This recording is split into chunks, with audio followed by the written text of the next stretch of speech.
Perezida wari kuva uyu mwaka turi kubara umaze mu ikipe ya Rayon Sport wari wabura ibitotsi kubera ibibazo by'ikipe ya Rayon Sport?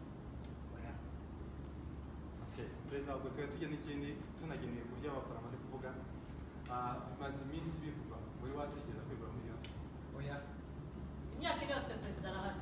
imyaka ine yose Imana igize ubuzima turi kumwe kandi nzagenda munyifuza mu ngabo. Turagana ku musozo wa RTV Kickoff. Mbere na mbere ngewe ndagushimira cyane kuba twaragusabye kugutumira muri iki kiganiro nyuma y'ibyinshi byari bimaze iminsi bivugwa. Mu by'ukuri Rayon Sport ni ekipe nini ku buryo ubu hari n'abafana dushobora kuba dusohotse bavuga ati hari n'ibindi batatubarije, ariko ntekereza ko nibura ikiganiro kigera ku isaha n'igice dukoze hari abareyo basubijwe, ariko tugana ku musozo twakubajije ibibazo byinshi, nawe hari igihe waba ufite ubutumwa ufitiye imbaga